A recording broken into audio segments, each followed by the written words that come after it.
Assalamualaikum warahmatullahi wabarakatuh. Perkenalkan, saya Fadia Aristianti dengan NIM 223209035. Pada kesempatan kali ini saya akan mempresentasikan materi mengenai teori etika. Dalam materi kali ini terdapat 6 pembahasan. Yang pertama adalah teori egoisme, yang kedua adalah teori utilitarianisme, yang ketiga adalah teori deontologi, yang keempat adalah teori hak, yang kelima adalah teori keutamaan, dan yang keenam adalah teori teonom.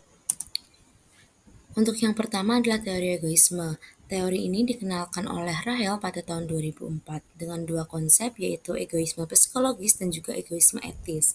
Egoisme psikologis itu suatu teori yang menjelaskan bahwa suatu tindakan manusia dimotivasi oleh kepentingan berkutat diri. Sedangkan egoisme etis adalah suatu teori yang menjelaskan bahwa semua tindakan dilandasi oleh kepentingan diri sendiri. Contoh tindakannya sejalan dengan teori ini adalah seorang direktur yang memimpin dengan integritas untuk menjaga reputasi pribadi dan keberlanjutan karirnya. Kemudian seorang direktur yang menolak korupsi karena dapat menghancurkan masa depan pribadi dirinya sendiri. Kemudian yang kedua adalah teori utilitarianisme. Menurut Bertens tahun 2000, utilitarianisme itu berasal dari kata Latin utilis yang kemudian menjadi kata Inggris utility yang berarti manfaat. Perbedaan teori utilitarianisme dengan teori egoisme itu terletak pada siapa yang memperoleh manfaat. Kalau teori egoisme itu dilihat dari sudut pandang kepentingan individu, sedangkan kalau teori utilitarianisme itu dilihat dari sudut pandang kepentingan orang banyak. Teori utilitarianisme itu suatu tindakan yang dikatakan baik jika membawa manfaat bagi sebanyak mungkin anggota masyarakat. Nah, teori ini tuh dipelopori oleh David Hume yang kemudian dikembangkan lebih lanjut oleh Jeremy Bentham dan John Stuart Mill. Tindakan yang sesuai dengan teori tersebut adalah contohnya transparansi laporan keuangan untuk investor, karyawan, dan publik. Kemudian penggunaan dana proyek yang secara efisien untuk hasil yang nyata bagi masyarakat. Jadi manfaatnya akan dirasakan oleh sebanyak mungkin anggota masyarakat. Kemudian untuk teori yang ketiga adalah teori deontologi. Menurut Bertens tahun 2000, teori deontologi itu berasal dari kata Yunani deon yang berarti kewajiban.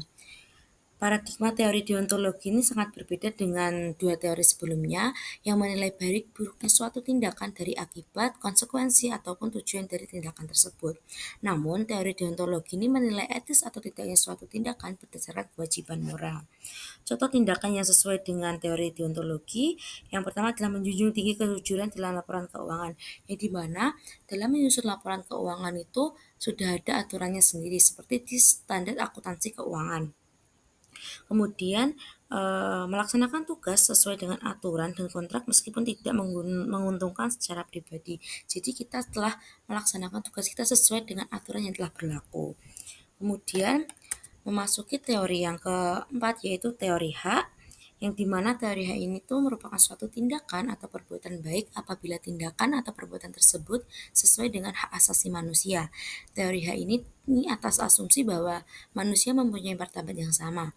Menurut Weiss tahun 2006, hak asasi manusia itu didasarkan atas beberapa sumber otoritas, yaitu hak hukum, hak moral atau kemanusiaan, dan hak kontraktual. Contoh dari tindakannya sejalan dengan etika atau teori hak ini tuh memberikan informasi keuangan yang benar kepada publik dan juga investor. Kemudian juga menjaga hak karyawan atas gajinya karena pekerjaan yang telah dilakukannya. Jadi setiap stakeholder itu menerima hak yang seharusnya diperoleh. Kemudian yang selanjutnya adalah teori keutamaan. Teori keutamaan ini dasar pemikirannya sangat berbeda.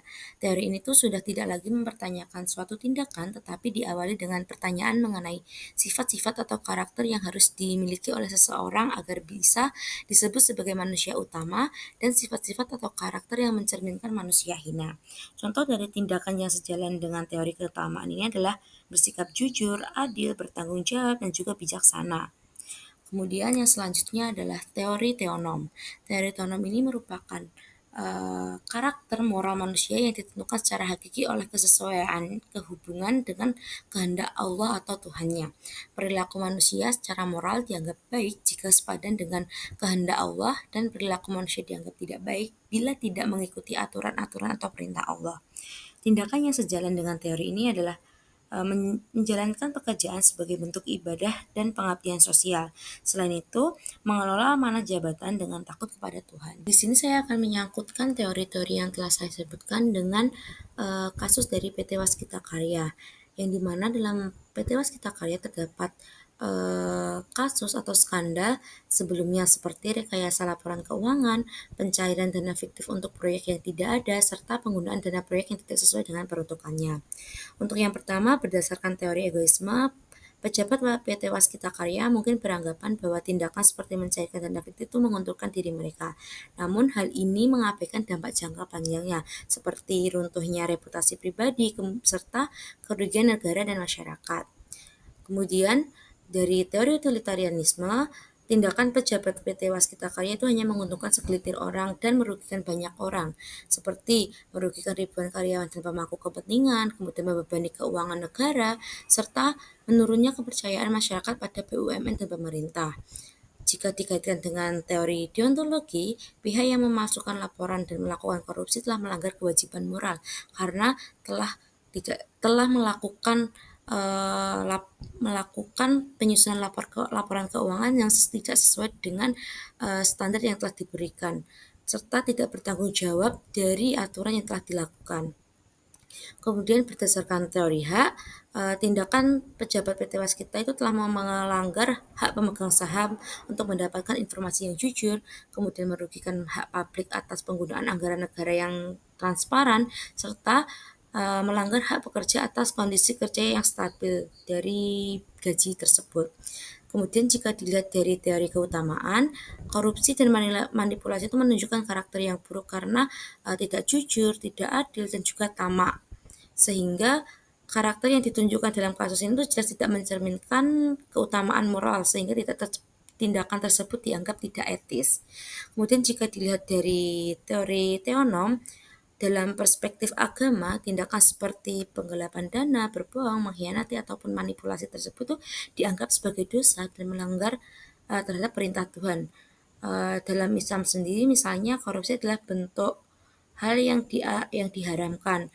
Maka secara teori teonom, tindakan pejabat PT Waskita itu dianggap tidak etis dan berdosa.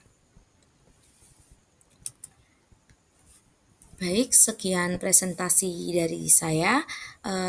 Sumber materi ini tuh diambil dari buku Etika Bisnis dan Profesi Sukrisno Agus dan Iceni Ardana tahun 2020.